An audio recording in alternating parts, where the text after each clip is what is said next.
because live stream is a bit laggy for some reason.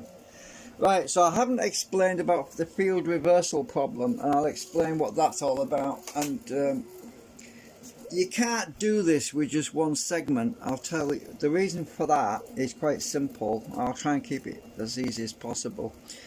When you bias the segment and we get rotation, what happens is as soon as the segment is gone from the field, it's on the opposite side now and it's reversed, because now instead of it being driven forwards, because it's a long way from the magnet anyway, it's actually receiving some field reversal, which is actually pushing it back this way. So the only way to avoid that is either to reduce the field that's been spread out around this disc area, around this circumference, or it's to have more segments in a line all the way around the disc, which will overcome that field reversal problem. So I'm using a very small, just 2 magnets right now. If I try to push this into the segment, it doesn't want to go. As you can see, it wants to go that way because it's directional. But when I'm actually on this side, there's a slight amount of resistance on the entry point. Just a tiny amount of resistance on the entry point. It's very small. I don't know if I can show you with a paintbrush, but I have got some biasing on there which is reducing it. So if you use these bristles, you can see the amount of force on there. I'm just using a paintbrush because those bristles are very fragile, they bend easy. You can see there's a very tiny amount, but once you get past there, it kicks around. There's a lot more force in that direction. So can I stop it from moving by using the bristles? Well, let's try that. So the bristles, as you can see, they're actually they're not bending on the brush. So let's go and let's try and stop it with the bristles. Look at that, there's a lot more force on the bristles there. Look, I can hardly stop it. So coming back this way, there is a definite positive gain. Coming back in this direction, the bristles are actually flexing, they're actually bending, because the force in that direction is much greater. As you can see, I can't pull it back with the edge of the bristles because the bristles will just brush over the top. So there is more force in one direction. So that is a positive directional gain on the magnet motor. I'm actually having to put this brush further down the bristles to actually be able to overcome that. So if I come back up, you can see how much force is on the bristles because they're bending. So right, now let's go back again to this point. Right, the bristles are not bending. They're not bending because there's virtually no force there. So I'm just trying to show you that there is a positive gain with this segment. This is the entry point. There's a slight resistance because the flux on the outside magnets, that is the magnets that are on the outside here and are also on this side, if I'm using the U bracket, that field will create some resistance on entry, but most of the resistance is gone because of this steel, which is biased in the opposite direction. So this plate is virtually it's got very little magnetism. Actually, I think the magnetism is in the other direction anyway. It's hard to show you that. I don't know if this will show, but there's a positive bias. That's the same bias that I'm using to deflect this, so it's the same direction. That is entry, so there is some resistance on entry, and there's actually, you can see it pulling on there. So, and there's actually some resistance on exit, but not much. But this is the important part. When there's more than one segment, when they're consecutive, the flux, the offset on this steel, it will be closely coupled to the segment next to it, so that whereas this segment has, we'll just say, positive bias, the segment next to it on the entry will have a negative bias. So the negative and positive biases will equalize and become neutral, so we have less drag when we're using more than one segment, because the segments themselves actually operate like batteries in series, or actually it's like putting two positive terminals, or well, a positive terminal and a negative terminal together. They become basically null, they're cancelled out. Right, so I've explained that. Now I'm using just a simple thing right now because it's just to show you, but we definitely have a positive gain. You only have to look at the fact that when I bring this in, it moves. If I move the magnet away, so we don't get that negative bias when it's around the other side. So if I bring this in like this, right, let it swing, take the magnet completely away, you'll see it swings further forward. But when I bring this back, I've actually got these steel balls there as well. But when I bring this back, you can see I've had to put these balls on because of weight, it tips over. But yeah, so when we're here, there's virtually no influence on there at all. But now if I come around, this is the entry point, there's a slight resistance as I showed you with the paint bristles bending. So let me just show you this again. Paint bristles, all I'm moving this with is paint bristles. You can see that there's virtually no force on them at all. It's just a tiny amount, but once we get into the field, it will fly around. You see that?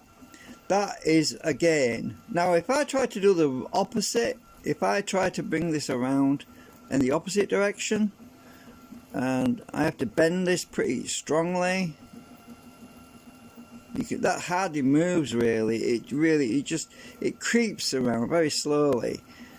Right, let's try. I'm having to use a lot more force to bring this back the wrong way. And it creeps around virtually hardly at all. There's not that sudden drive pulse that we get when we're in this direction. So you can see there's an acceleration in the correct direction, but there is no acceleration, or virtually no acceleration, in the wrong direction. So if I bring it around again, I've got to overcome quite a considerable amount of force here. The bristles bending. That's when they're on the tip. I have to bring it down a bit to get past that, because otherwise the bristles won't do it. There's quite a lot more force there. I don't know if I can show you the force on there. I don't have one of them gauge things, but when we get past, I think the only reason it springs back the other way is the rejection on this end is moving it slightly. But so I wanted to just show you that. So let's come around again. Right, there's a slight rejection, but it definitely throws it through more that way. So when I've got consecutive segments in here, we will see much more of an improvement. So I don't know if I actually take this away when it goes, take the magnet away. I actually took it away too soon then.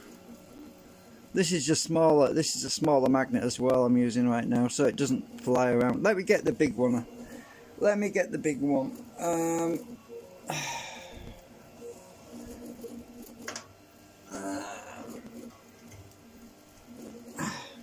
So I'll get the big one.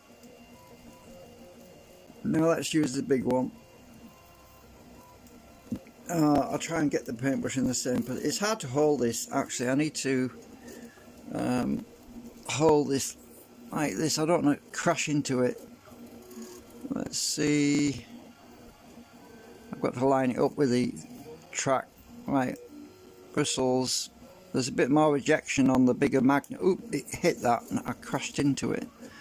Oops. I didn't want to crash into it. Hang on, let me just line this up because I haven't got it lined up properly. Right. It's a bit difficult getting lined up.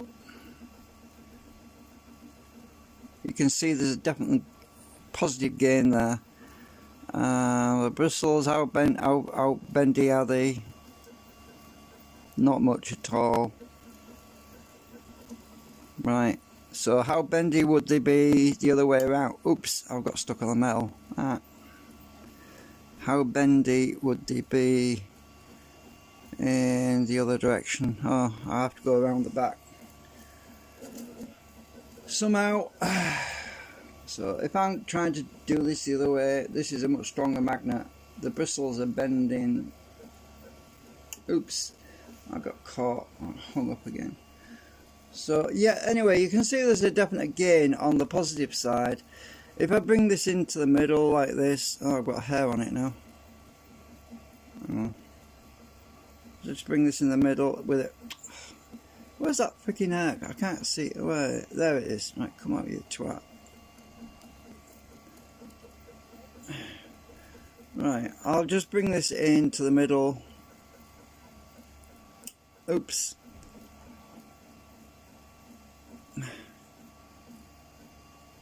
Right, let's just bring this in the middle. There we go. Right, it wants to go that way. It'll only go that way. I'm holding it with my finger so it's not moving. Let go. Right. Bring it down. Let go. So you can see it moves in that direction. It's directional. So if I go in at the front end, ooh, got caught again. Ah. Right. So it's pushing me quite a lot there. Oh shit. I wish I could show you how many grams this is, but I can't because magnets affect my scale and I can't measure things on the side. That's a problem. Oh, my print's done. The new segment's done. Right, I'm just gonna hold it a minute. I'm trying to get this lined up so I don't crash into it. Oh, crash into the ball now. Well, these balls are strategically, I can't say the word, strategically placed to balance this thing, and they're not lined up properly with that, so that's the problem. This is tiny, this one, compared to the big one, which I'm with for the 20mm magnets, and so. But you can see there's a difference in the rotational direction. This also works underneath as well if I hold it underneath. So if I bring this over here and I go underneath, you can see it will move. It's not quite coupled. Oh, I've got my biasing magnets on. I've taken them off. Oops. Put my biasing magnets back on. Right. I'll hold it and I'll go underneath. You can see it. It's got more gain in that direction. So entry point, we nearly get a full revolution. So if I have two segments, one on each side, or actually even sequential, one after the other, it should make a full revolution and it should actually move. I'd like to see that when I get the I'm hardly putting any pressure, as you know, with the paintbrush bristles there's no pressure actually on that. I'm just introducing it, and it does the rest. So yeah, so that's just a little update on it. So got the new print job done. There it is. That's the bigger one. It's slightly extended as well, so we should see a bit more joy from that one. Right, so maybe later today or tomorrow, I don't know when, because I've got to go to the shop in a bit and buy some bread and that. But I know it's difficult to show this stuff without my hand influencing it, but there is definitely acceleration on it when I hold it stationary and bring the magnets in. It definitely accelerates and it makes, well, almost a I'd say about 300 degree rotation before it stops, but I think it's only stopping because these ball bearings are there. If not for them flipping ball bearings, I don't know. I'd need something else that's heavy enough to balance this out, because if I take them off, it kind of wobbles and tips over. This disc broke off actually. I've just had to repair it. That's why I glued this little thing on the top with some super glue, because the flipping thing came off the end, it just broke. So